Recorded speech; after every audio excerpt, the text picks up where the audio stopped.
Madam Speaker. I appreciate the opportunity that this debate provides to discuss the important issue of stakeholder capitalism. Now, fundamental to our current economic system has been the idea of shareholder capitalism, the idea that corporations exist for the specific and narrow purpose of maximizing value for their shareholders. I think it is important to acknowledge that there are legitimate criticisms of this shareholder capitalism model. When companies only consider the interests of their shareholders, they may end up doing harm to non-shareholders. Questions of morality and long-term sustainability are part of the equation in shareholder capitalism insofar as they impact a company's reputation and bottom line, but insofar as they do not impact the bottom line, they are excluded from consideration. And maybe that presents a problem. Historically, we have tried to address these harms associated with shareholder capitalism through law, regulation, and tax policy that forces companies to internalize social costs. Needless to say, those efforts are never perfect. One increasingly popular response to the potential problems with shareholder capitalism is the proposed alternative model of stakeholder capitalism. I will argue today that stakeholder capitalism is dangerous. It exacerbates the problems of shareholder capitalism and creates new problems of its own. Stakeholder capitalism is the idea that we should pursue an economic system in which companies seek to maximize value for all stakeholders instead of just their own shareholders. Now, on the face of it, the idea that companies should concern themselves with the social good instead of just their own bottom line is obviously intuitively appealing to many people. But we need to go beyond the superficial, nice-sounding platitudes that usually shape the defense of stakeholder capitalism to understand the substantive implications of this radical shift in thinking. To start with, it's important to understand the history of the idea. Stakeholder capitalism is a new name, but not a new model. In fact, the process of early European colonization was generally effected through large monopolistic companies that were granted charters to trade exclusively in certain areas, partially in exchange for commitments to undertake certain other non-economic actions that were perceived to be in the interests of the home state. The Hudson's Bay Company and the East India Company were early examples of stakeholder capitalism at work. These companies acted like governments when they were in the field, and they were protected in their undemocratic exercise of political authority by the fact that they took into consideration the interests of their chosen or assigned stakeholders. Of course, they didn't take into consideration the interests of all stakeholders, but neither do their modern equivalents.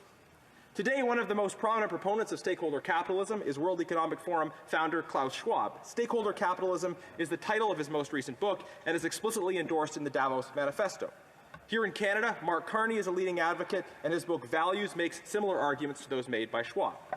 Schwab and Carney and the NDP member proposing this bill today have every right to advance a particular set of proposals about how they believe our economy should change. But we should talk about the fact that these ideas have significant unseen consequences. Generally speaking, though not always, the proponents of stakeholder capitalism come from the political left. The political left has a long track record of critiquing shareholder capitalism, but has generally done so in the context of a broader critique of corporate power.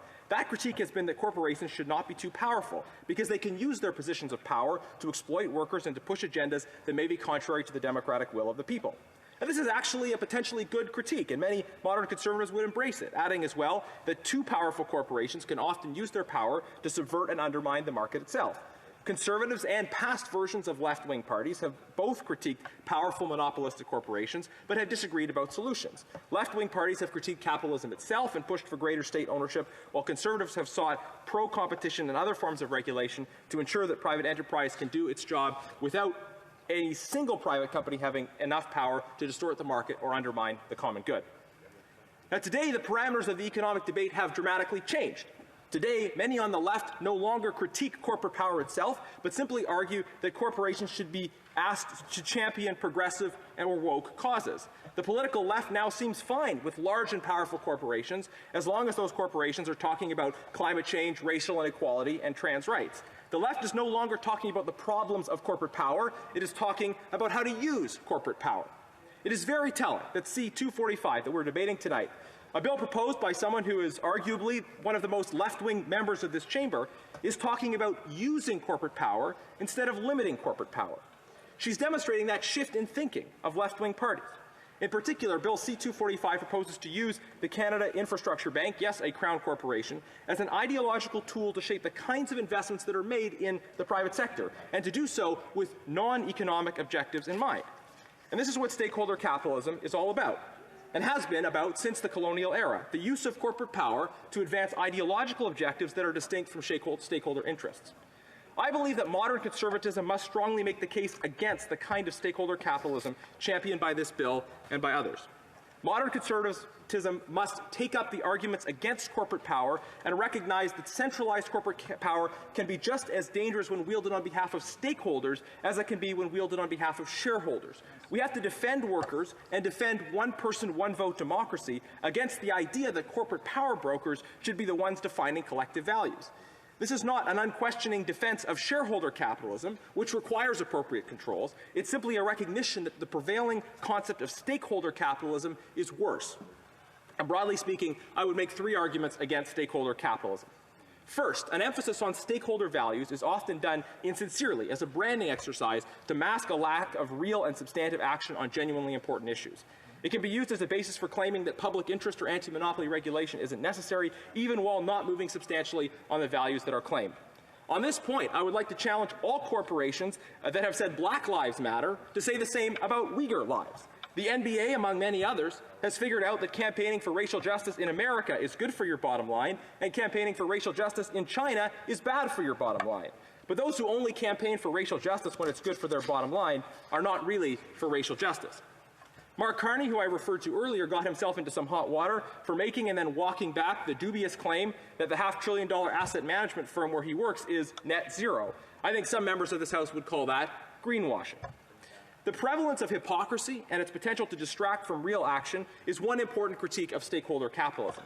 The second is that even when corporations are sincere about championing certain values, encouraging them to identify and then act in the best interest of stakeholders gives companies too much power to make decisions about the common good that they do not have the mandate to make and that are outside of their expertise. This House decided at one point to ban corporate and union donations to political parties. Why? Because we determined that corporations should not have a privileged ability to shape public conversations about the common good by funding certain candidates over others. It was recognized that corporations being able to throw their weight around in politics has a distorting effect on decision-making. But what is the point of banning corporate and union donations to political parties if we then allow and even encourage those same corporations to use their unique privileges to advance political positions in other ways, by requiring their employees to take courses on progressive ideology, pushing investments towards certain kinds of enterprises, or enjoying the privilege of limited liability while participating in explicitly political activities? I believe that decisions about the goods that a society pursues should be made through democratic competition and debate, not through corporate-directed stakeholder consultations that perpetuate corporate interests and power even when well-intentioned. The goods that a society prioritizes should be selected on a one-person, one-vote basis, not on a one-share, one-vote basis. Even the most generous-hearted corporations necessarily reflect the power of shareholders and management to aggregate feedback from their chosen stakeholders as they make decisions. A society in which large corporations identify stakeholder values and then push those values is functionally much less democratic than a society in which collective social priorities are identified through open and transparent democratic debate. And again, the corporatized nature of European colonialism should point us to the risks of excessive and unconstrained corporate power, even when corporations are supposed to be responding to certain non-economic, stakeholder-driven imperatives. Now, my final concern with the stakeholder capitalism model is about the way that it enables government to use corporate action to advance their objectives, which is very clear in this bill.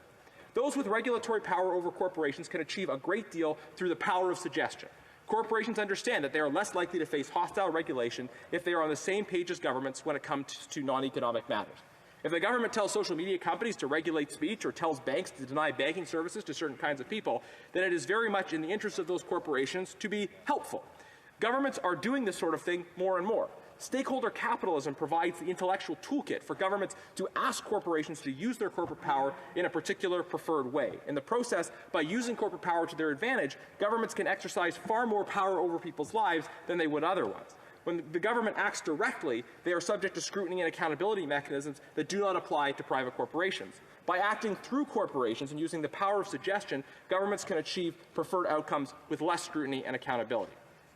In general, a world in which political and corporate leaders establish common values and use corporate power alongside state power to push them is less democratic than one in which business sticks to business and common values are identified through democratic debate and advanced by regulators through transparent regulation. In the process, we must preserve a healthy skepticism of corporate power and recognize that a functioning capitalist system is one in which no single player dominates the field. So instead of using the Canada Infrastructure Bank to push so-called stakeholder values, Conservatives believe that we should eliminate the Canada Infrastructure Bank, which has been a failure by any standard. This so-called bank already represents a perverse structure for combining government and corporate interests, because it involves the taxpayer assuming the risks associated with private investment. The genius of a market system is that private actors must bear risk in proportion to their potential gains. The only thing worse than policy that privatizes gains while still socializing losses. Thanks.